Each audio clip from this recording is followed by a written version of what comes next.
Welcome to a very special episode of Frame Rate, the podcast where we rate frames. I'm your host, Michael Swaim. Yeah, this time I'm Abe Epperson, and this time you got to start with the names, man. I'm Abe Epperson. Too loud. Abe Epperson. Perfect. This time we're not doing one that's like our favorite. We're going the route of the, I guess, trying to become popular content creators and doing. Don't tell them what that what we care. we're thinking. You have to act too cool for school. Oh, I mean, we're just like we saw Last Jedi. We're just in the neighborhood. We saw Last today, Jedi. It's and no big I deal. had my sunglasses on, and I was running with my skateboard. Yeah, we were like, maybe release a show about it. People listen. Yeah, dude. And Mike was like, "Cha, bro." But Last Jedi is now my favorite movie, so it's funny, Abe. It's not. Everything you just said was wrong. Oh, that's Last Jedi Oh, reference! spoilers already. What? Spoiler alert, certainly, because we're a deep dive analysis show. Yeah. So we hope if you haven't seen it and you want to see it, you'll see it and then give us a listen. I mean, But there's a lot to discuss and unpack and illuminate. 60% of the people that are going to see it, I'm making this number out of my ass.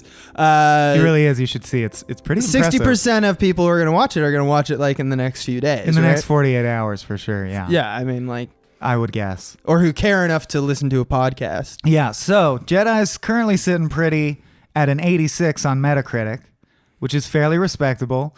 In the lead up to the buzz, I heard a lot of people, including people who saw screeners ahead of time, Yeah. saying it's either tied with Empire for the best Star Wars movie or it flat out is the best Star Wars movie. Yeah. Of course, you never know with a company as huge as Lucasfilm Disney if any of those reviews are just like bought and paid for either through favors or directly. I mean, I don't know. I don't really trust reviews at that level anymore. Yesterday was when the news hit about Disney and Marvel, or Disney/Marvel buying Marvel, yeah. Or purchasing Fox. Yeah. Fox, yeah. yeah. Or 20th You know- Century Fox's content, like Yeah. their ideas behind. Therefore, Remember the news yesterday? The thing that's everything became more things. Now Yeah, it's everything's just one thing. it's like that video game Inside at Yep. the end. That's or spoilers. Katamari Damacy. Yeah, Yeah. that's a better reference. We gotta roll you up into RIP. and suddenly all like 40% of TV and 40% of movies will be coming from this hegemon of content creation. And I lay the blame for all the problems I had with this movie. We should say whether we liked it. We're teasing them. Overall, I'm pretty lukewarm on it. Pun intended. I'm Luke Skywalker warm on it. You've had better. I've had much, much better. I'll probably cut that out. But I think a lot of the problems I had with it, you can lay squarely at the feet of the Disneyfication of all things. Mm-hmm. And that used to mean making everything soft and friendly and kiddie-like, because that's what Disney was. And I don't mean that. Disney and Marvel are now one and the same, and I feel like they have a paint-by-numbers formula for movies. Like, this is Guardians of the Galaxy. It's just Star Wars. Like, they're all the same to me now. I'm really having trouble differentiating them. Yeah. Yeah, and it's killing me, man. Yeah, it's like they're just running everything over with carpet. Right, and it has the same ratio of seriousness to humor as every other movie that's like that, if you know what I mean. Like, I do know what you mean, and in terms of me chiming in, I think we're gonna have, which is unfortunate, we're gonna have similar opinions. I'm also pretty lukewarm, but just to add on and add You've something, had better. I've had better.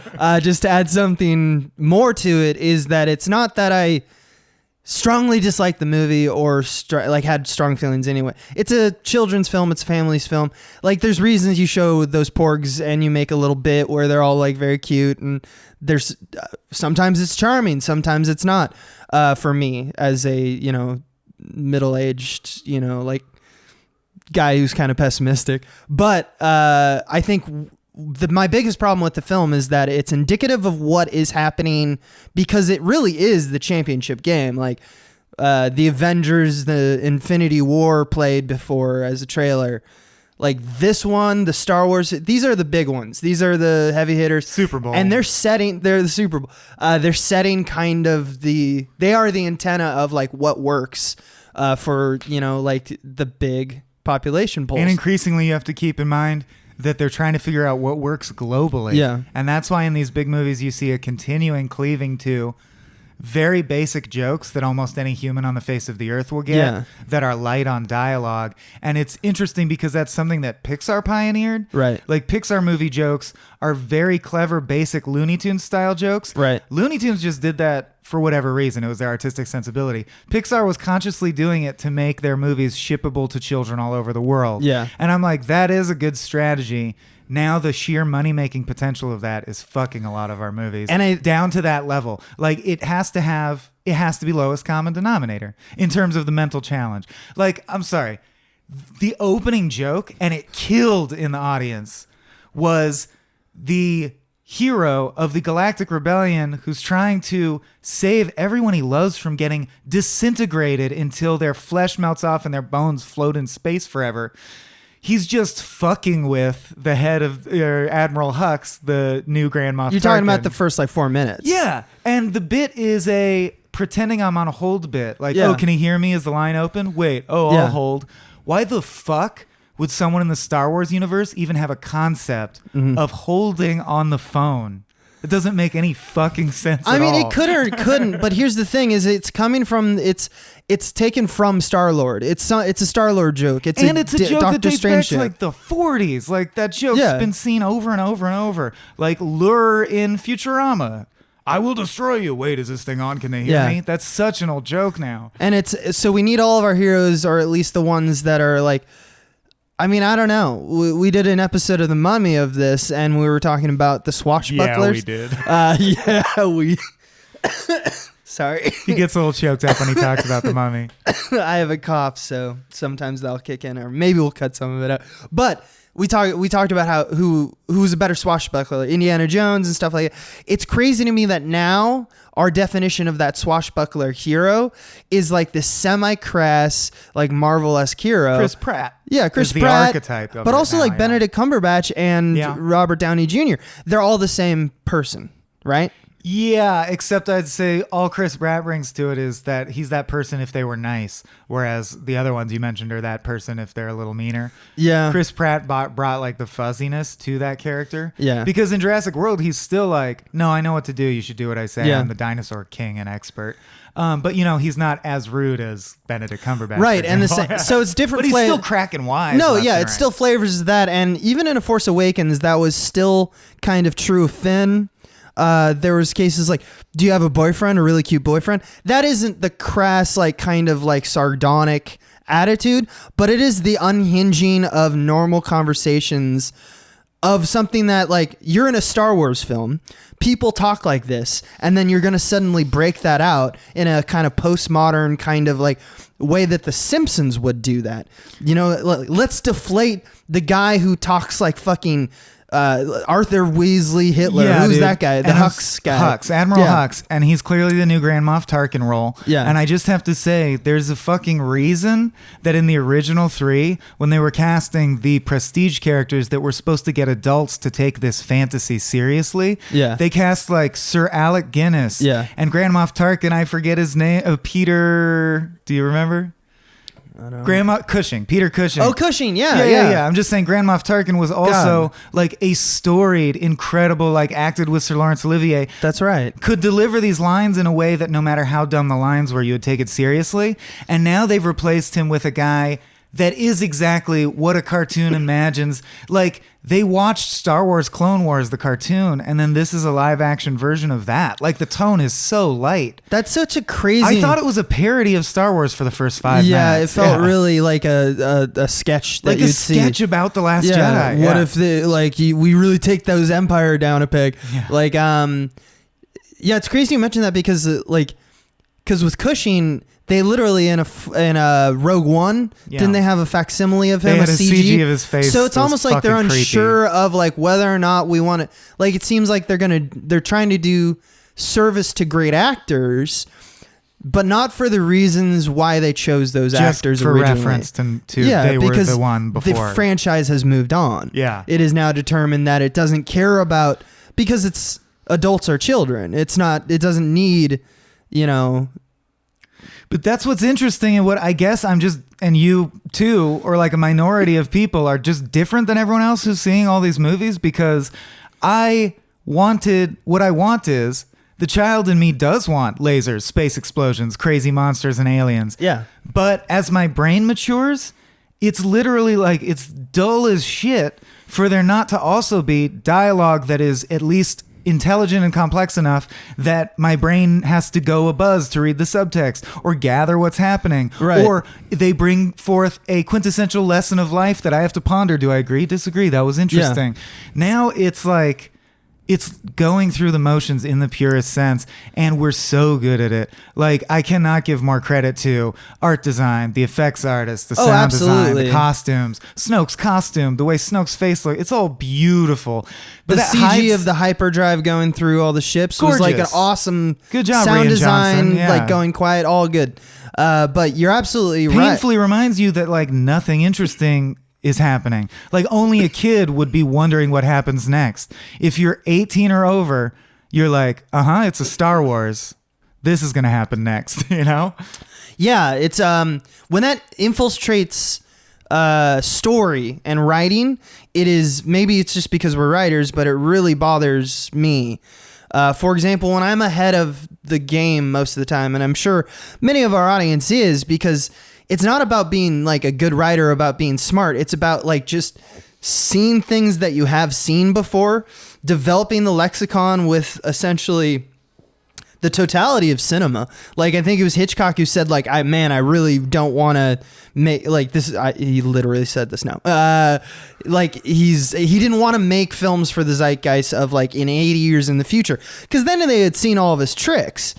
And then he'd have to find a new way to wow him. And he was like, I'm not going to do that. And in the same way, like, did you not immediately, as you saw like the Millennium Falcon park, and they're like, you see all the crystal dogs, which I don't know why they didn't call them salty dogs, because they're made of salt. Made of salt, yeah. But that was stupid. But when they're there and there's just a big rock pile, your head immediately went to, that's where you do a line about the rocks, or you just literally say the line again, because that's obviously the next step. And of course, there was previously a line where Luke says the Force isn't just floating rocks. Yeah. And from that second on, you go, she's going to lift a big rock at a crucial point. Exactly. And we sound so jaded, but like, I really want to hold film to this standard. I became a storyteller because I thought you were supposed to have something to say. Yeah. And here's what I think is so funny, and Adam pointed this out, and it's totally true. Rian Johnson's getting a lot of credit for taking it in bold new directions, and I think I can disprove that very easily with 3 examples. Basically, the idea that I think we should do a trope off of like, how many things can you name that were from previous things? But before that, I just want to point out that structurally, about 2/3 of the way through, we realized. To try to get away from the feeling that Force Awakens had, which was the main complaint, if you didn't like that, if you'll recall, of course, was this is just the original trilogy with the scenes shuffled around. Rian Johnson wants to be original. I think he's shown with his choices that he likes to be original. Yeah. So I'm sure when he joined on to do a Star Wars, he wants it to not do that. Yeah. But all he did instead was do the opposite of that. So like they say the scum and villainy line, and then it cuts to very posh rich people, or they set up very clearly that Luke Skywalker will be Rey's dad. So surprise, he's not. Her parents are unknowns that you'll never know. And my point is, that's not original. Like, doing the opposite of a thing still only exists in reference to that thing. Right. Like, it's not, you didn't trick me, Rian Johnson. It's still just a shuffling around of Star Wars elements, and then you flip some to negative. That doesn't do anything. Yeah, I mean, I go back and forth on that. I think that we gotta really dive into the tropes, because, like, how many times when we were like breaking a sketch, have we said like, all right, so you do your 3 jokes of that joke, and then you break the system. Right. What's the best way to break the system? Well, let's go completely, find an excuse to go completely 180, but it makes sense with the logic of the character. To go completely contrary to the setup of a very well-torn kind of trope of like adventure films, which are already not that Like, they don't have to do a lot of work. A lot of the B serials don't have to do like, yeah, and then the good guy comes, and then like the thing that he was weak on, he's now good at because he studied it, and now here we go. Or he dies and it's real sad, and a new hero rises. Yeah, those are the only options. Yeah. So stuff like that, like, it can be easy to defame and make it like, you're just doing the flip. I'm not taking from what you're saying, because I actually agree 100%. I just think that sometimes they do it too much, I think, is what this movie is really proving. And I don't know when it was, but I think it's like anthemic of like a problem of screenwriting that we're having right now, and less a Star Wars problem, and more of like big blockbuster movies. Screenwriters are trying to figure out what comes after postmodern. Like, after we've mined all the nostalgia and referenced everything, now what is the new pastiche that is, right? I just realized another one. Kylo Ren, obviously Vader. And then they have the classic scene where he betrays his master, but then he does the opposite and stays evil, and removes his Nelly Band-Aid. That was really distracting, whatever was on his face scar for the first half. Oh, whatever, yeah. That little grid. I was like, what? That's the weakest effect of the movie. What is that? It was literally tape, but it was like future tape. It was futuristic tape. That was so funny. But I mean, that's like, that actually I bought. I was like, yeah, it looks dumb, but like, so does the fact that one of those, like, in when they go to like the bar in like a Force Awakens or whatever, they go into a bar, and at one point there's a robot who's like the mouth part of the face is literally like a Frank Sinatra-esque like microphone, and it like looks so stupid. Or there's just no reason it would be that. You can't conceive of any reason that a robot would be built that way. And so futuristic tape is now just a way to be like, they got some little thing that they do. I mean, the same thing goes within this movie with Finn, and he's like a big bag of water. Bring up. The back to tank suit I did totally buy. And again, all credit goes to the art designers, because the art designers are figuring out shit that, like, just through sheer costume and prop design, I'm like, there's an interesting concept. 30 years later, they've redesigned the back to tank to be a mobile, flexible suit unit. And they didn't have to have any words. And it's good they didn't, because the words are all garbage. Yeah, it's But stupid. there's a lot of good shit in the movie. None of it is like the words in the script. And therein is a perfect example of what you were talking about like 2 minutes ago, about there's a great time where you shut up and you don't talk about it, but you're going like in a strange direction to like appeal, like, it's still referential nostalgia, of course, but it's like a cool one that we like. Whereas if you cut to, this isn't nostalgia, this is just, I want to be cool Star Wars. The line like that I laughed out loud, and I actually got a look from the people in front of it. It's like, what's your problem? So I was probably the dick in that situation. But when they're sitting there and it looks like Hoth and it's the final battle, and the guys go and he's like tastes the ground and he's like, huh, it's salt. I wish I was the guy next to him. He's like, yeah, like, yeah, we all know we've been here for like hours, but like, it's just an excuse to have the idea of like, what would be a really cool fight scene for the next 10 minutes? Oh, it's a good sequence. Well, we already got Hoth and we got that white. What if we had red against white? What if the that snow would look bled cool when you touched it? And that's not inexcusable. They just want to do a cool thing. But it's inexcusable how clumsily it was retrofitted. It was thrown in there, too. That's inexcusable to me, that you let such an inelegant moment in, because there's so many ways to have done it easily much better. But it was so clear that an art designer had a great idea, which is, what if snow bled when you touched it? And someone on the team looked into how would that really happen, and it turned out salt crystals can take on mineral colors, so they're like, it has to be a salt planet covered with snow on top. Everyone's like, we did it. And they're like, well, how will the audience know how fucking smart we are? Ooh, we cut to a close-up of a guy we've never seen before and will never see again, who licks the ground, looks at camera, and says, sodium chloride, motherfuckers. Yeah. And then they trimmed that down to salt. Also, I'm not cold. This is not Hoth, even though it looks identical to it. Because it's true. It's like all of the walkers. It's like the same setup of the battle. Of course. Well, that sequence is, hey, let's do Hoth again. So let's do our trope off so we can get off this high horse and say some stuff we liked about it and feelings we had, because I have good things to say about Hamill. So let's see. We have a new Vader who they literally say several times, you're the new Vader. Mm-hmm. We have Hamill, who is both Yoda and Obi-Wan, because he's training a Padawan on a distant island planet, and he sends her into a dark cave where she sees her own face. God, it's so specific. He even drinks... He's got blue milk in his... He's got green milk and he's got green milk. I mean, you can't really Jesus God. Yeah. This Tatooine farm boy loves milk from the He loves grossest of milk animals. of his lightsaber colors and Yoda colors, I Yeah. guess. I don't know.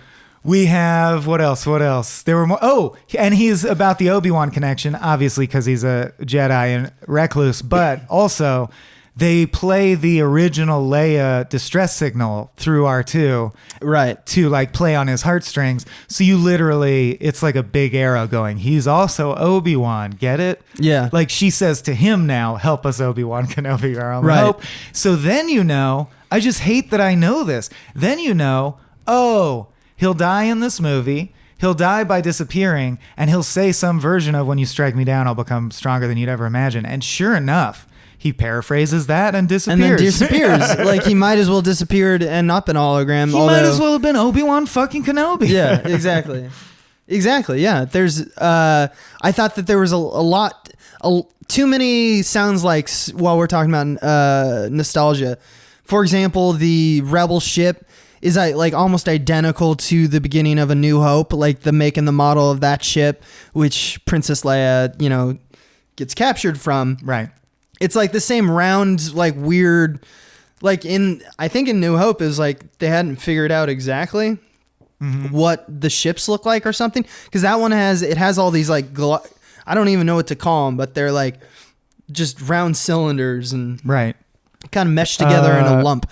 And that wasn't really a design that they like, let's do more of that type. Oh, you mean the primary transport ship that ends up being the focus towards the end? Yeah, it looks just like an ugly space turret. Yeah, I was and wondering it's like why it the was same so one. lame looking. And I think it's indicative of like, all right, we have like the Dreadnoughts class or the Star Destroyers literally chasing the rebels, and they're like dwindling numbers, and it just has that feel. The opening shot, which everyone loves to talk about, and it was really weak this time. It just like panned down and zoomed in on the planet. Well, that's the thing is that like it's one of they call it open spaces, like the term for it, right. Which means that it makes it feel like what's great about the first shot in A New Hope is that when the Star Destroyer like goes over the top, it's a fucking beast. It makes you go, oh shit, there's more than this frame can even handle. And it makes you realize that your conception of the size was totally off. You see the ship and you assume it's normal ship size. And then you go, oh shit, it's a predator-prey situation, and I know which one's the predator. It is getting information across. Yeah. This was every Star Wars begins with Starfield. Nothing in our script really involves Starfield, so it just pans down and zooms in on the planet. Which right off the bat in the movie, which is why you and I looked at each other and was like, what's wrong? Because right off the bat, there's two things that really felt like they just had to do service to the original the Ridge Tridge, which is going back even further before the very first shot is the scroll. If you take out First Order and replace it with Empire, it is literally the same text as Return of the Jedi. Like there's no new information we needed in that, yellow text scroll. And then we saw a shot that didn't inform us of anything. I mean, other than set the stage. I mean, it was just a wide establishing shot of the setting, basically. That's what it's supposed to be. That's but fine. It didn't. It's not a mistake in and of itself. But you could also just show that and do something cooler with it. What they chose to do is they chose to move so instead of moving something over camera with a miniature, the camera moved. So I'm sure that if you limit, like I'm sure it's Rian Johnson, right? Johnson? Yeah. When you're thinking like a director and you're like, all right, we have to do something cool with it, and I have to do service to this previous thing, you now have two masters. Because one is do the coolest thing I can think of to show what this event is, and two is do something in the same vein but kind of new but not the same. And that's why I think flipping all the tropes to the opposite, it doesn't show the weakness of Rian Johnson. It shows the arbitrarily limited nature of these types of films, because the plot elements are so simplistic that you've made like to the point where there's evil people who are just evil darkness incarnate and good people who are just light incarnate. Well, then the only maneuvers, it's like you've reached an operatic level of storytelling where the only maneuvers are binary, because it's only good versus evil. So the guy dies or doesn't. Yeah. Right. It's just chess. And all I can say is every movie that even a little bit explores the gray area or a moral quandary that's at least a little bit complicated. Right. Like I would debate which side to join, or I would wonder about that decision. Just so infinitely more rich and rewarding of an experience. And in the same vein, like you're saying, beholden to two masters, I feel like they're so beholden to the slow, plodding nature of how they shoot space fights. Right. And since the original Star Wars, which was a revelation, but it's been so long, like the way Battlestar shot space fights is much better. The way fucking Serenity, like when Wash is floating like a leaf on the wind and you know what happens. Yeah. Everything is so fucking tense, in part because the editing, the camera work, the blah, blah, blah. In this Star Wars movie, man, you're literally, for lots of it, the central conflict is, will this giant gray space turd slowly meander to the right of the screen, or will these flaccid-looking green dots hit it too much and it'll blow up? Or more often than not, so boring to even look at. More often than not, actually, in this film and in the last film, arguably everything but A New Hope, I think, can the big gun charge up fast enough? Oh yeah, of course. And we have multiples on this one. We've had Death Star, and we'd had giant Death Star, and then even bigger Death Star. So now we have tiny Death Star. Then we had the door knocker that's going to knock the door down like an egg. That's what this was. Yeah. And it just feels like it's just tension. It's an absolute tension pull, like rug that they pull. It feels like a fucking 75-year-old executive at Lucasfilm trying to make their job worthwhile wrote "needs Death Star" on one of the drafts. That's what it feels like to me. Bigger fighting. Where Death Star? Yeah, it's me no movie. Yeah, me no movie. People like me good. no. Yeah. God, we're gonna get so many jobs from this. Yeah. Oh yeah. People are already calling in, offering us. I have all the money. Do you want to do the next Star Wars? Sounds like you know what you're talking about. Yeah, it sounds like you know. And I'm the kind of guy who like big money. Yeah, now. Yeah. I can say some stuff I loved about it. First of all, I was talking about how a really, truly sublime actor can anchor a role no matter how bad it is. And Hamill, just by chance, it's funny because when Hamill was picked up by Lucas in the 70s, he was just a scrappy young kid, and the people there to anchor it were Cushing and Guinness. Yeah. I really think Hamill has matured into himself of like incredibly competent, like beyond competent, nuanced, excellent, nuanced, real, naturalistic actor. Of course, can also do the voice of the Joker, which is spectacular. And even the Joker in Batman the Animated Series has nuance and acting choices I respect. So my point is, Mark Hamill rules.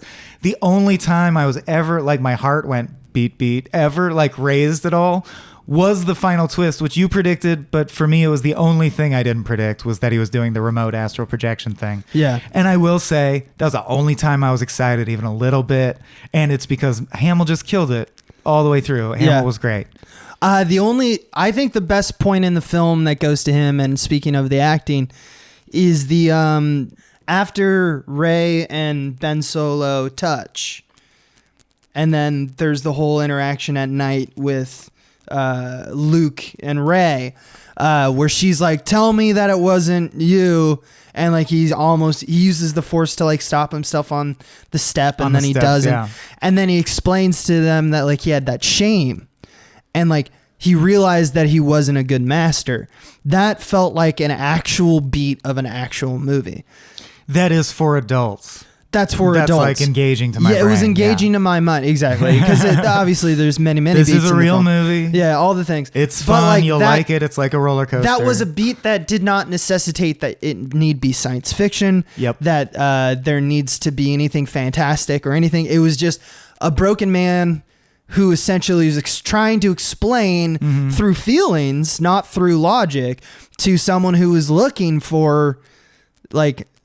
Someone who's looking for like the next chess move. What's the, like, we never got to 2 and 3, but stage 1 is like reach out with your feelings. Yeah. Right. Seems to be like how to become a Jedi. Step 1. Well, they can never break it down because it is not a real thing. So there's no real answer to say, obviously. It's like, I got the third one. Think hard until the thing happens. Right. I guess you have the Force. Right. And Rey, what I like about that is that that's exactly what Rey is trying to do. And he's the one blocking her from that. And that's where this particular arc, this scene, that actually butts to, which like, it Adam comes to pointed out is also a gaping motivation hole that just makes no sense in the sense that Luke's whole reason for thinking the Jedi Order can end, and the reason he seems so calm in the final act, and the reason and like the first lesson he imparts to Rey when she's learning the Force is the reason the Force found you and the reason you're Force sensitive is not because I'm your parent. Yeah. Fake out. Right. Good job, Rian Johnson. Yeah. It's because the light and the darkness are in balance. The Force is everywhere. The Force cannot be created nor destroyed. So they can try and snuff me out. And maybe the Jedi Order will end. Like, it won't be that order. No light will go out. But there will be Force users. There will be an equal number. And Snoke seems to imply the same when he says, I knew as I was making this dude, Kylo Ren, be a really powerful dark side user. Somewhere in the universe, there had to be an equally powerful light side user rising. Right. So that seems to be, and the yin yang necklace, that's a theme of the thing. They ditched the midichlorians. The Force is always in balance, and it just plays itself out. Handy excuse if you want the franchise to go forever and ever, right? And just cycle. Because you mean the hero story? Exactly. Yeah. It's basically just a way of saying the hero's journey repeats itself, so don't blame us if the movie repeats itself. Yeah. But it also makes it insane that Luke feels any stakes at all, or doesn't want to help, or doesn't, like, from his point of view, he can choose to fade into a ghost whenever he wants. He says himself, no one ever really dies. Like, the Force is eternal. There will always be balance in the Force no matter what happens. It will always correct itself. Right. Then why does he should just be Dr. Manhattaning, walking around naked being like, I don't care about any of this shit. Right. And his sister, who is arguably stronger than he is, but seemingly untrained. Well, she's able to keep her body from imploding in space. Floats in space. So she's very powerful. That shit was surprising to me. That was one of the moments I really liked. Yeah, it was Leia surviving space. That was cool. But when we cut to when he is, and by he I mean Finn, is flying as as a pilot on the Salt Planet, and then he is knocked out by Rose. Yeah, by Rose, who then it's them. Introduced that there's a love interest there or something. Which again is a recap. I think most people probably missed that one because it's more subtle. Right. But the famous love triangle between Luke, Leia, and Han is now, that's why Rose was introduced. So it's again, they just flipped it on you. Yeah. It's not who gets the girl, it's who gets the boy, who's going to get Finn. Yeah. And you have the pessimist and the optimists. Right. You have that in constant flux. She believes in something so faithfully and is angered by, like, their first time they have an interaction, the fact that he's a scoundrel, she's deeply disappointed, right? Is disappointed. But let's get back to there's something that happens before any of this that makes this entire scene not probable at all. And it's a major plot point of A Force Awakens, which is the whole reason anything happens is that Finn needs James Cameron, to fly him out. Yeah. Poe Dameron. Dameron. Whatever. Got Oscar Isaac. You're damn wrong. It's Dameron. Dameron. He needs him because he's a pilot. Because he can't fly. He's a stormtrooper. So, and this is real time. But he can instantly learn to fly an outdated He has been unconscious. Plane, He has been unconscious. And they're flying ancient ships. They comment on how the controls are all different and shit. And don't come at me with your glasses all upturned and like, it's not technically, like a spacefaring ship. It's just like a... No, it's a snowmobile. It happens again when he's with Rey on Jakku or whatever. When he's like, "Do we have a pilot?" And she's like, "I'm the pilot." So he can't fly shit. He's good. He's good at guns. We learned this. Yeah. But he's flying the ship, and now all of a sudden, so it makes no sense. They just bypass it. And it's fine. It's fine. How did he end up killing Phasma? Oh, just by luck. A lift comes up and he shoots her in the back of the head. He surprises her with it, and then. But I mean, that's sheer chance. And then also, right after that, there's a catastrophic explosion right when they're about to be executed. Actually, right before that, that literally, when they cut back, everybody has but killed Rose or incapacitated every single of the hundreds of people that were upright. Right. But Finn and Rose are fine and are running away. Right. Whoa, what? That happens several times with the exception of of General Leia getting blasted out into space when the bridge. Empress Leia. Oh, and I just realized Benicio del Toro's another of the same trick. Because he's set up to be the new Han Solo. Lando. 3 people are going to be Han Solo. And then you're like, oh no, he's the new Lando because he's betraying. Yeah. and he's equally swashbuckling. It's the opposite game, which I think is an interesting idea for. I think they consciously thought, like, everything has reached maximum saturation of Stranger Things effect, or will soon. People recognize, by and large, that we're just reshuffling shit. What does the next phase of storytelling actually look like? And one idea is, well, we could opposite reference everything. And I'm like, okay, that's something. It's pretty basic response to the movement, but I see what you're doing. And I will say the moments I liked in the movie were the opposite moments. Yeah. Because I really did think everything was so paint by numbers. Luke would be her father, but I thought they'd only flip it by her saying, Luke, you are my father. You are my father, yeah. But they flipped it by having him not be your father. I'm like, okay. You surprised me. I don't know what I learn about my human experience from that or whatever, but Adam Driver looked good without a shirt, huh? I think, I don't know what it is, but for me, I am increasingly... No. Answer the question. Adam Driver looked surprisingly good without a shirt, didn't he? Yes, he does. I really like Adam Driver, actually. Like, I watched... what's it's called? Logan Lucky. Lucky Logan. And he's been in a bunch of other stuff. Llewellyn Davis. Like, he's been in random things, and I think he's just a good actor. He is a good actor. Girls is still insipid, but, like, he is good, yeah. That's what most people know him from. From his Girls. That's right, why right. Force Awakens, when he removes his helmet, a lot of us were pretty disappointed that it was the dude from Girls. Oh, really? Because we were like, it's just hard to view him growing into a Darth Vader that you fear, like, like you did the voice of James Earl Jones. Like, Adam Driver is not imposing, but I agree with you. He's winning me back. He's earning me back. Like, he's very good actor. He gave a good monologue. He's like, you were nothing. He's like, but not to me. Like, I thought that was an interesting turn. But not to me. But like a single moment where the writing actually shined a little bit to me, and I think it might have been, a little bit of Driver's help too, is because the line is written, if you just put it down on paper, it's something along the lines of like, you were born to like a mother and father who were just drunken, like, sold you for drug money. And they're trash. And they're dead already. Like, and they're nothing and you're nothing, but not to me. You're in this with me. Like, it's something like that. I can't remember, but it's he does this weird turn. He says literally, I'm sorry, which I do think makes the writing a little lamer. It is so lame. On the nose. He says, oh, they were nothing. They were no one. They already lie in a pauper's grave on Jakku. Right. You have no part in this story.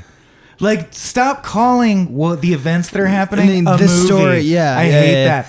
Every time multiple characters said, the old things need to die so new things can rise. Mark Hamill literally passes a torch to her by setting the Jedi thing on fire with a torch. And then now she takes the books out of the burning thing and now she's a Jedi. Fucking stop commenting on the movie I'm watching in the fucking dialogue of the movie. Yeah. Jurassic World, do not have someone say, I liked the original Jurassic Park better in your movie. They didn't even think of whether or not they should do it. Exactly. They're selling it. They're selling it. It's like, you don't respect your own shit. Why should I respect it?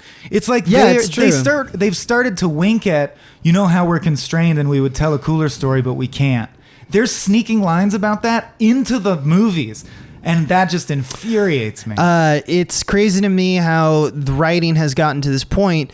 I think it's indicative of a grander trend in Hollywood, especially for these, like, we got to guarantee, because we're spending a lot of money, that this makes its money back, especially internationally. So we're going to make things simple, but we're at the same time, we're going to keep it like it's going to look good and it's going to have the laughs per minute ratio at the right efficiency and all that stuff. Even though it's like a terribly horrible like scene, like in terms of like what the characters are going through.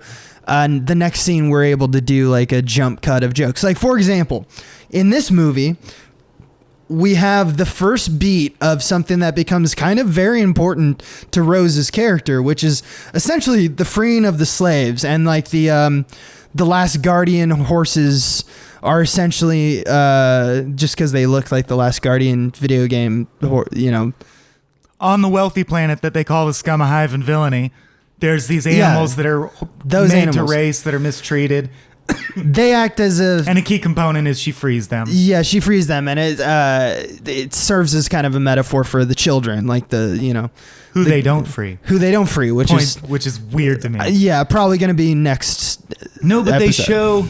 you introduce an ecosystem where there are slave children who tend to animals, and you free the animals because they are symbolic of the children. They're the ones being whipped. Free the fucking children. Yeah. But in any case, she really starts off hitting hard, and you're like, okay, so there's something here.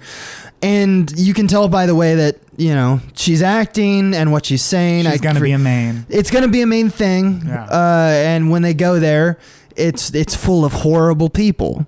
And then it does this jump cut to me, and it's sad because it gave me the biggest laugh, and I don't even know if it was the right laugh, meaning like I don't know if the writers and the people who like worked on this joke and the editorial pace of that joke, the decision by the director to use this specific CG monster, whatever was CG the right guy choice. Added the wiggly mustache, and the top hat. If they meant all the things to get me to laugh in this particular way and think the things that I thought, because I don't even necessarily agree that that's true. I think because what the cut is it cuts to this guy who has like tendrils that are essentially he's forever mustached. They're alien dandies.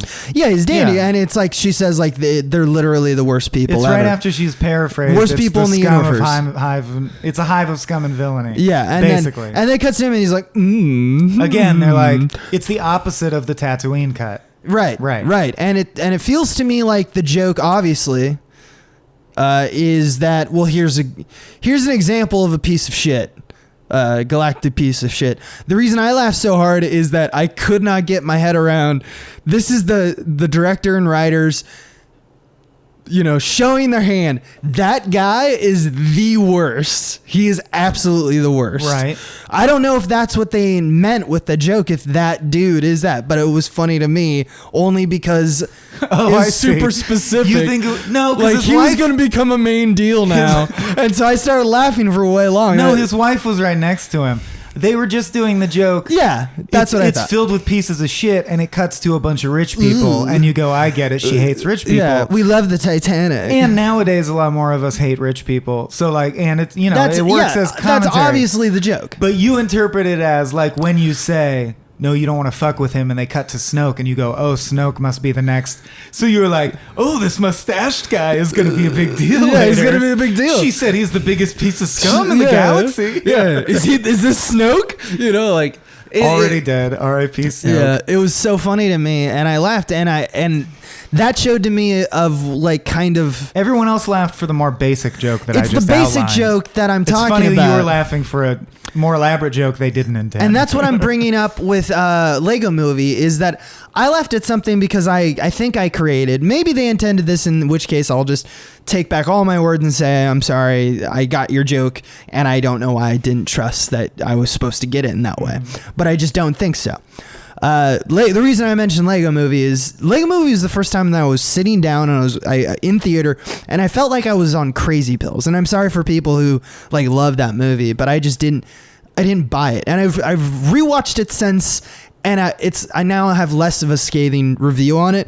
Like, it's a fine little. I thought it was good. It was fine. Fine. Yeah. But when I watched it, I actually kind of had an out of body experience. And I don't know if you've had this. The way that you were like breathing because you were right next to me on this movie made me think that that's what you're gonna come out of the gate with this, because you were like bored for some of it. Well, and, like, I'll say this: when literally people cheered and clapped, and I heard someone make an orgasm noise just because the Lucasfilm logo came up. And this is number 8. It gave me like, it's like the Trump effect. Like, is there no Star Wars movie so bad that you wouldn't like? Too big to fail? Because you don't even know what this is yet. It's the logo.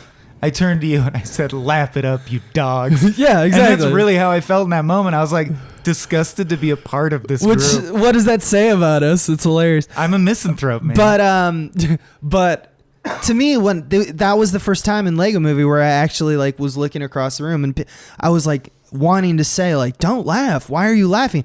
And it's because explain it to me. What bothered me was that in like Lego movies, which or in that particular Lego movie, which is the only one that I've seen, has the same kind of problem as this Star Wars film and of Force Awakens, is that when they go into the joke mode, they throw everything at the wall. It's like, It's the path of least resistance. Oh, that joke didn't hit. Well, let's throw another one. Let's throw another one. Now, this obviously not being a full-on comedy doesn't have that. Let's throw everything at it. But what it does have is that editorial kind of like a Marvel film. A thing that I want to really do for these movies, or at least the Force Awakens and the Last Jedi. Rogue One? Or no? I guess so. Okay. Yeah, sure. Is take a stopwatch to each of the scenes throughout the movie and see what the average ratio of like, here's a funny scene, here's a serious scene, and what those kind of clock in, because I think they're all speeding up. I think there's a third category of scene, which is action sequence, which is just the roller coaster parts, like the CG shots where shit is blowing up. I wouldn't even call serious. I would call thrilling, right? So there's the three things they do are thrilling, drama, and humor break. Yeah. It would be interesting to know what the ratio... I would love to know how the ratios shifted amongst top budget movies over the course of the last few decades. Oh, yeah. Comedies changed especially, right? I mean, comedy's definitely, super fast. If I can play devil's advocate for a second, in the Mummy episode, I complained that there's this same kind of cartoonish feeling that sometimes bothered me where you have a gun in your face and you're treating it really low stakes. How come it doesn't bother you in the Mummy? It's a good question. My knee jerk is to immediately say that because that feels like a cartoon. Granted, this is supposed to be kind of this is closer to a cartoon because it's a family, and it takes place in space and has laser swords and stuff. It also has like at one point, Kylo Ren throws a dude into like a shield generator thing and his body explodes. Yeah, and the drama, you're right, that the drama is treated very high. There are moments where they appeal to you to really cry because a son would dare stab his father, Han Solo. Right.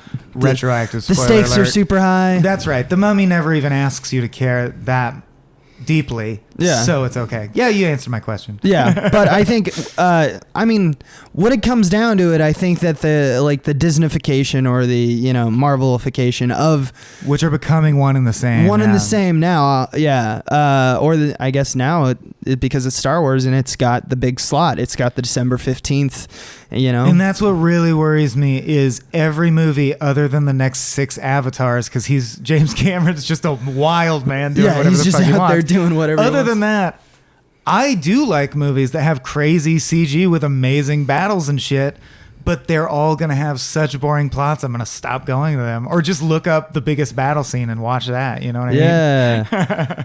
That's true. Like, I don't really have that much interest in the Battle Angel movie. I just thought it was amazing that Christoph Waltz now exclusively interacts with giant-eyed characters since Big Eyes.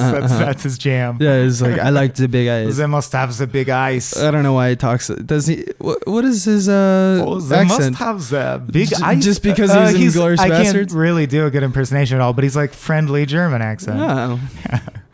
Good for you. You can't call it to mind from Inglourious Basterds? Well, I thought that was I didn't know if that was a voice or not. No, that's his accent is his accent. It took me a long time to realize that Russell Crowe is like Australian. Yes, Australian, yeah. But Christoph doesn't disguise his accent much in his roles. I think I've seen him do an American accent in something, but not often. But I don't It's a delightful accent. I love listening to him. I bet that movie has a lot of really cool action sequences, but... I think the team gives me hope. I like Guillermo. Who were the producers? That's true. Too. I was excited about the producers. That's true. Landis was one of the producers. John Landis. I like him. Maybe I should give... It's just because I've never heard of it, which is really bad. Is it based on something? I don't know. It looked like a video game at first. Well, I thought it could be based on a graphic novel I haven't heard of, or it could be an original IP. And I always give originality a chance. So which is bad of me. I'm definitely going to see it and hope it's good. When I see original... Like when District 9 came out, I was very hesitant because I was like, well, this just looks like a lot of other stuff that's coming out right now. But the fact that it was original, the fact that it had I just had to go and see it and be like, okay, that's a good thing. Pacific Rim as well. I was like, that's just BattleBots, but it's original content in terms of... No, it's not. It's IP. Transformers plus Godzilla at the end. But if we don't support that shit, we're just going to get Star Wars. No, I don't support Pacific Rim at all. I'm sorry. Oh, really? That's a garbage black hole of a movie. Well, yeah. they're Guillermo del Toro for you. So. Well, I know. It really shook my faith. Like, there's scenes in that I'm like, really? Really, Guillermo? This is insane. Yeah. Every malady results in a nosebleed from the right nostril, no matter whether it's cancer or a hit in the head or getting shocked electrically. More like Atlantic Grim. I don't know why I'm laughing. I don't that. either. That's funny to me. I don't know how we dare sit here and judge other people's jokes, and then I pull that bullshit Jesus. out. Yeah, that's true. I'm feeling real lukewarm about it. Yeah, but there is God, shit. it kills Planned them. payoff. That was a good callback, they call it. Nah, man. That's true. That's the Rock's payoff. Of course, yeah. That's the rocks. just the Rocks. I did think she would end up raising the submerged X-wing from the lake. That's what just I as a thought Dagobah too. Just because reference, I had, But of course, Yoda literally physically appears at that location as if to sanctify, yes, this is Dagobah 2. Yeah. This is that part of the movie. In case you were unfamiliar, here's Yoda, so you remember that part of the movie. Uh-huh. And then she I'm sorry. The part where she goes into her own journey into the dark cave, which I get repeating because it's something maybe every Jedi Master has to do or Kind of whatever. cool, yeah. But no, I thought it was terrible because you could have done any number of anythings because it's like an imaginary void. And instead, she literally tries to find out who her parents are and sees her own face. That's exactly what Luke did. You couldn't have her go on a unique symbolic journey of her own that was different in any way. Like, it was only different visually. And while we're at it, I looked got cool. one more. Yeah. My big gripe just from a pure plot hole, like, mechanics standpoint is when Admiral Mordor, Laura Dern, Or do or don't, I don't care, when she flies the ship at light speed through another ship, right, and it bisects not only the lead ship, but the ripple destroys an entire fleet of top-of-the-line fighters, and it only killed one person.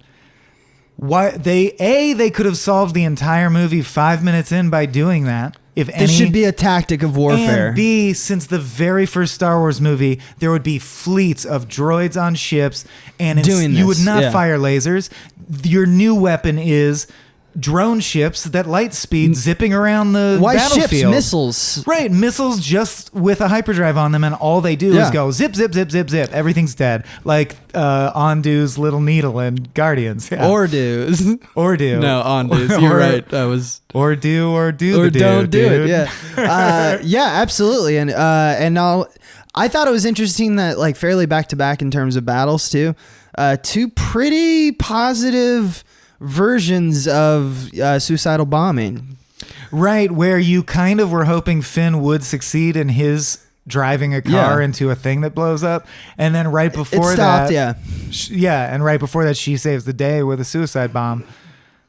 It was weird. And proves that, like, I mean, what she says is still true. All the stuff about, even though that line was like, oh my God, when she says straight up, maybe the way that we win isn't by, hating them or like by loving hating you. Loving you or saving whatever. the things we love. Saving the things that we love. And I'm like, well, I think it's a little both. But I understand the sentiment. It's a fucking gray area, and a much better movie would at least acknowledge that there's a gray area. Like, no, how do you win a war? Okay, by hating the thing you hate or loving the thing you love. Well, either way, you're killing people. So let's talk about what it is to take a life and the whole interwoven connectedness of what mechanics shape the forces that create the shape of a human life or history. Or it's like, no, I already said my quip. I'm done. Or the fact that the most like human thing that you can do might be to save another human, and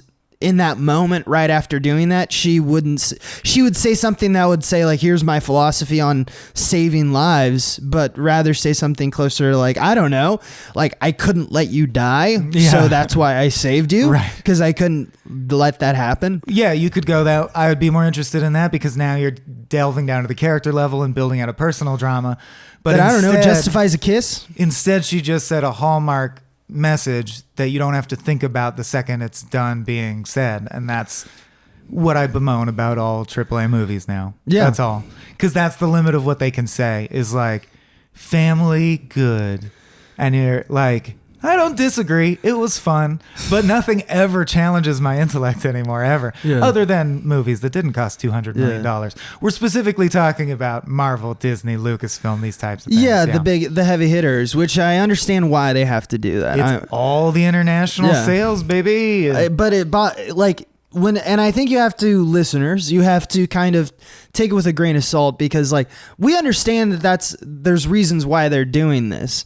We're just bemoaning the fact that as things become more centralized, as Disney is buying, 20th Century Fox and all this, we're becoming this kind of one-headed monster, so to speak, of entertainment. And I would never want people who say, as I sometimes in the mood for, oh, I didn't want it to be sophisticated. I just wanted to see pow, pow, pow, pew, pew. Yeah. I'm like, good. Yeah, I'm not saying don't make those movies, but now those movies are so expensive and control so much of the market share.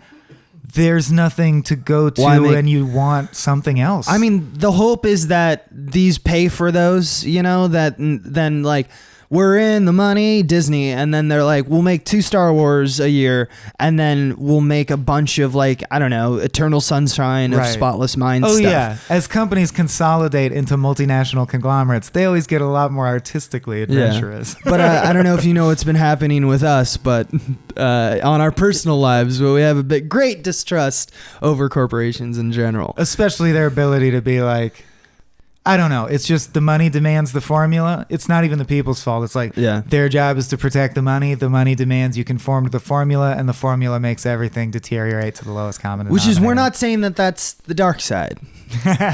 We're just saying that I would never reduce life to something so basic and simplistic as that. Right. Which is why your movies might be good, hopefully. I did like when they were our movies, buddy. Hey. I did like, it's just so basic. Like the climactic scene. Again, art design and costume design. The Imperial Guards to me were the coolest thing in the whole movie. Yeah. Just the new design of the armor was so rad. And the red scrim behind Snoke, and Snoke's costume was great. But as Adam said, the movie should have ended there. That would have been a good cliffhanger. That's to set right. up. Yeah, that would be way I agree. better. And then he was like, but then they had to do an extra third act to give Hamill his bow out so he could fade away. Yeah. So there was like a double third act, which is why it's the longest Star Wars movie ever made. Right. You had added a 30-minute sequence. But I love that they think life can boil down to literally the good person going like, come on, you like turn good. And he goes like, no, turn evil. And they're like, well, I guess the fight rages on. Well, that's... And I'm like, it's like a light switch. You're just good or you're evil. And I know that's what the whole series presupposes. And I'm saying that's why Star Wars is fucking boring and 3 was enough. Which I just revealed my entire hand, but... Right. That's the other thing is even the prequels had like even George Lucas knew to say like, if I'm going to show the nuance of why Anakin can both be this little kind of like hopeful kid who, came from humble beginnings and becomes Vader, I have to show that, like, I have to draw that map of how someone good can turn to the dark side. Because so far, all the good people, they're all already good. And maybe they were flirting with the dark side, but eventually they won out because they were good at heart. Now, here it just feels like there's no nuance, there's no explanation. The closest they get is that, which we're still kind of they're dangling in front of us, is whether or not Kylo Ren actually still believes that Luke went into his bed, like went into his bedroom and was like, I'm going to kill you because I'm jealous. That could have just been Snoke doing his thing. Could be, but he could actually Luke claimed he wasn't jealous. But he it was trying to stop the evil before it grew. Right. I mean, because how he's internalized that has turned into, let's throw it all into the past. There's no more Jedi, no more Sith. It's just us. Which is like an implicit promise the next movie will depart from the formula, but I bet your bottom butt that it doesn't. Well, I mean, it already hasn't because of how much he hates Luke. Like, he's like, shoot him with everything. Right. Like, he clearly hasn't left it behind. Oh, no. I don't think, like, on the granular level, they'll keep switching up occasional things to make it not identical. Like, Kylo Ren will stay evil, so he's not exactly like Vader, but come on, he is exactly like Vader. Yeah. Snoke is Palpatine. It's all, and that's what I have to say in retrospect, even though, because George Lucas doesn't understand how human beings interact, the prequels do have outrageously terrible scenes and moments and don't feel earned or fake, but I respect them more and more as time wears on, only because George Lucas, left to his own devices, at least was like, I would like to try a new thing. The story was new. And I know what's crazy is the way he catered to it has to be a reference to The Thing You Love was to set it in the Star Wars universe, but it really was a new arc because the arc of the first three is scrappy heroes defeat evil and blow it up, which is the basic. He started with Pitfall Peril movies and he just wanted to make like a Flash Gordon serial. And so he stuck with that. Good defeats evil. But then in this new trilogy, he's like, now I want to tell the story in this new trilogy of how did the evil guys start good and become evil. Right. And I'm not saying that's more sophisticated or less sophisticated, but it's qualitatively different. Yeah. It's Breaking Bad. Instead, the arc of a good man becoming corrupted is different than the arc of scrappy band of heroes killing the big Death Star. So now we're in this new trilogy, and rather than evolving the arc to any new thing, they've gone back to arc 1. And that's just really devastating. Which is a lot of what Force Awakens got. If you remember, I remember people talking. I remember because I saw it with like a bunch of crack people. It was like with Cody and a group, and it was a lot of like we all kind of came out of it and we're like that was good because we had already had the prequel problems, and so we're like that was good, but within days it had already lost its luster, and I think that's what's going to happen with this one. I cried for Han. Yeah, there was moments, definitely. Yeah, Harrison. Yeah, yeah, and there's moments in this one as well. But a lot of the, but he's technically not a pilot, so why is Finn over there? That stuff's going to start infecting us, and it already has, when you're listening to this podcast. We're easily infected, you and I. We go fast. Yeah, well, I mean, I think it's now we learned to distrust it. It has to do something spectacular to get it. Eat your Star Wars, you goddamn mutts. Your mutts. Yeah. Eat your Star Wars. There was something I thought about the writing that really, because we were talking about earlier about how like which one do you like better, A Force Awakens, like in this new. You're gonna think I'm fucking insane after how much I've been like a hard on in this episode. I liked this one better than Force Awakens. Oh yeah, because as I said, even though I think it's a cheap trick to try and get around the idea of being cookie cutter by being an inverse cookie cutter, at least it's not cookie cutter, and 7 was just straight ahead cookie cutter.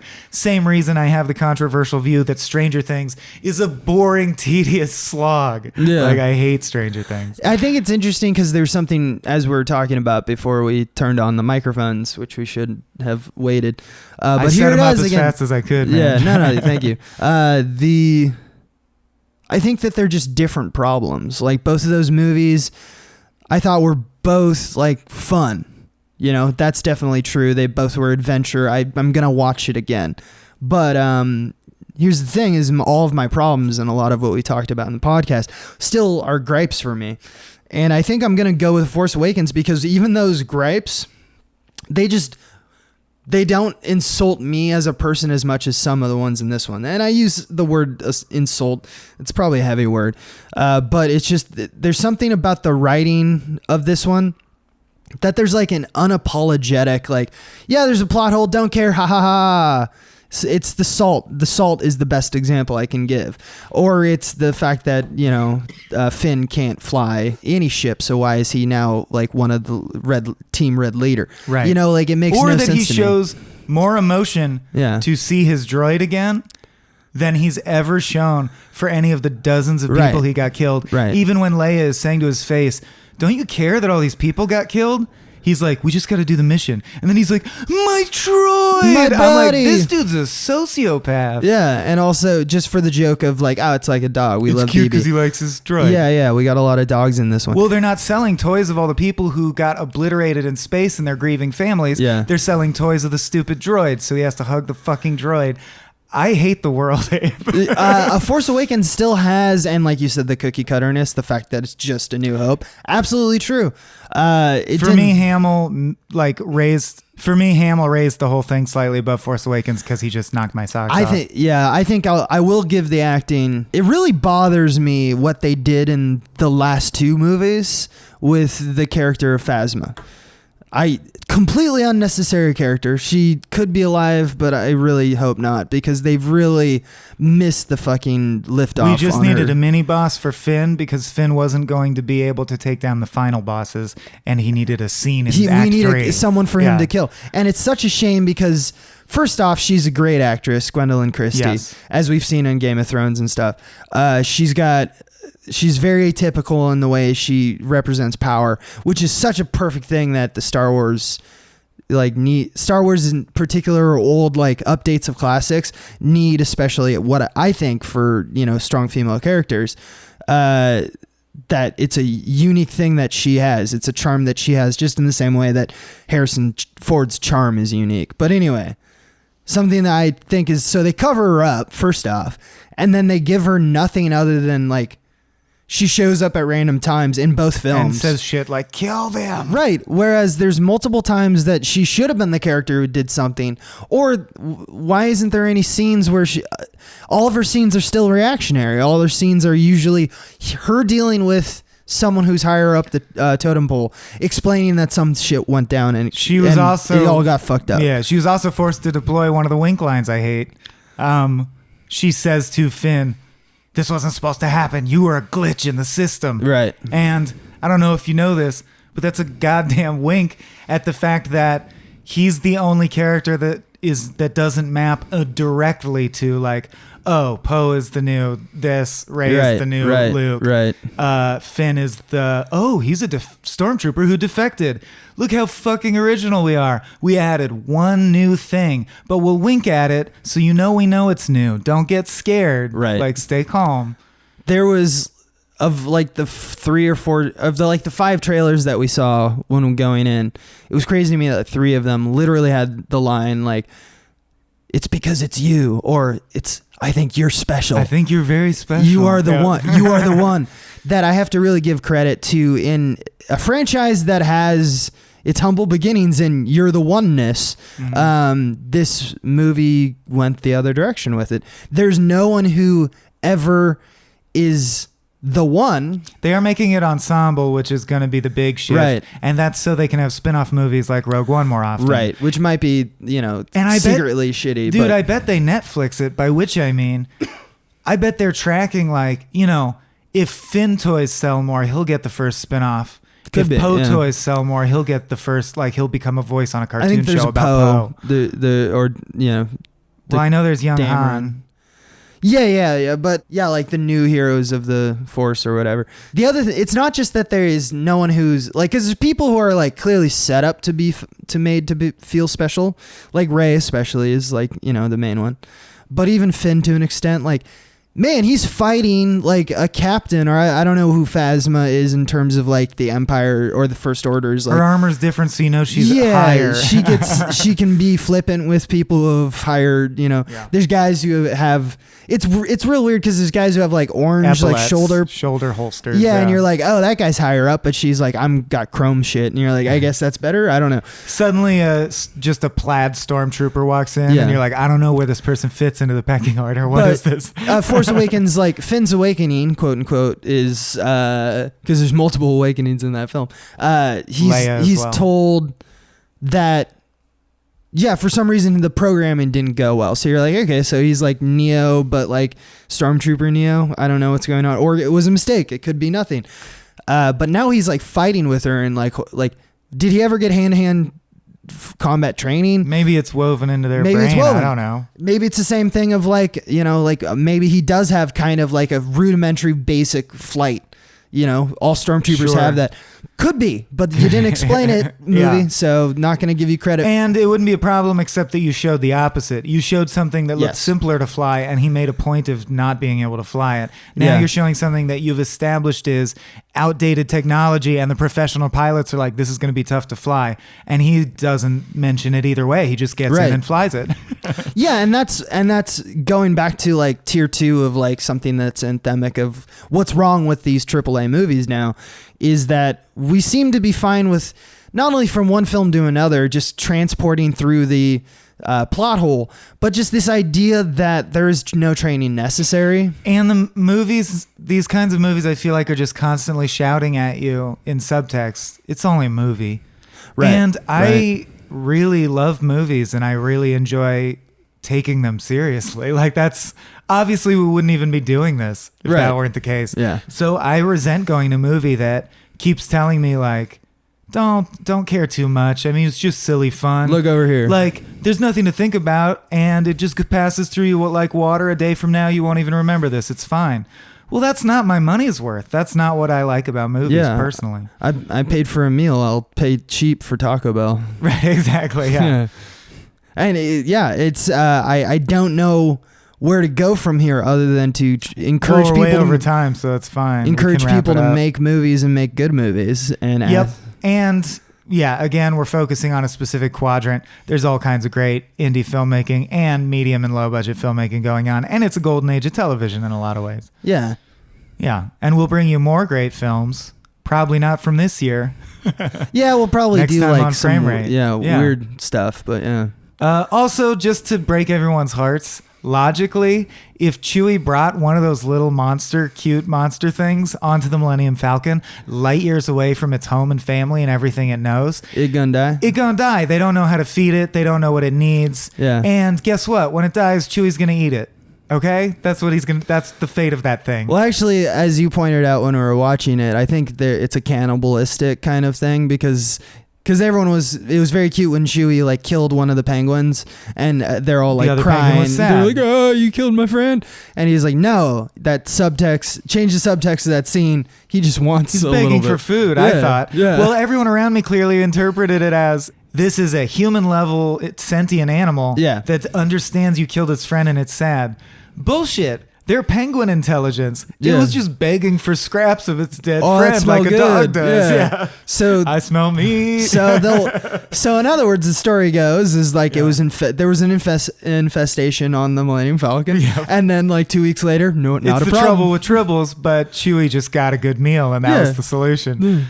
Oh man. Okay, I'll empty myself of all the plot holes because I love ruining Star Wars for people because I'm a Star Trek man. But Star Trek man. Star Trek for life.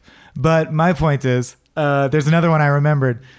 How the fuck are you going to be a likable character? And this is what you mean by people don't even think about it, and I can't not think about it.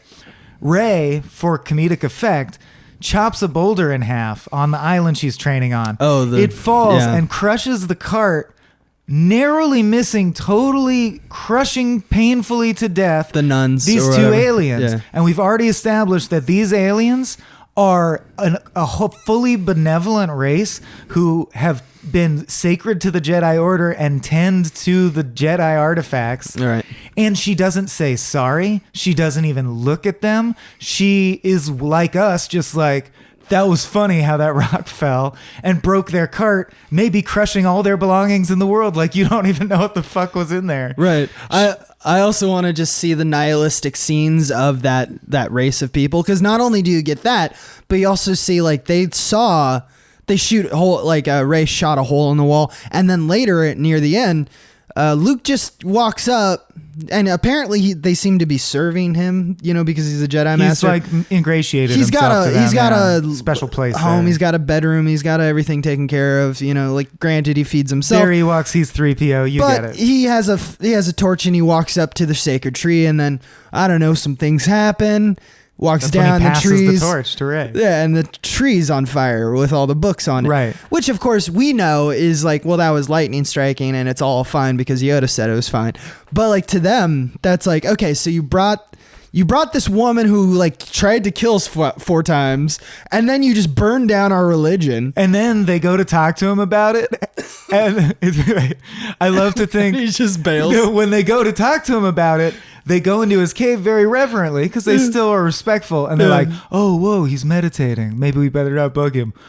Did he just fade away? Yeah. We're not ever going to know what any of this shit was about. Yeah, and they talk about that shit for like 2 weeks because they're just like, that was a main deal in like the chapter of our lives. That was like a huge deal. And then they're immediately we're the Keebler elves and you burned down our tree. What do we have now? No, and then they're immediately attacked by Kylo Ren, who was like, I found your island. That's right, because Kylo can't find Luke, but he's like so full of hate.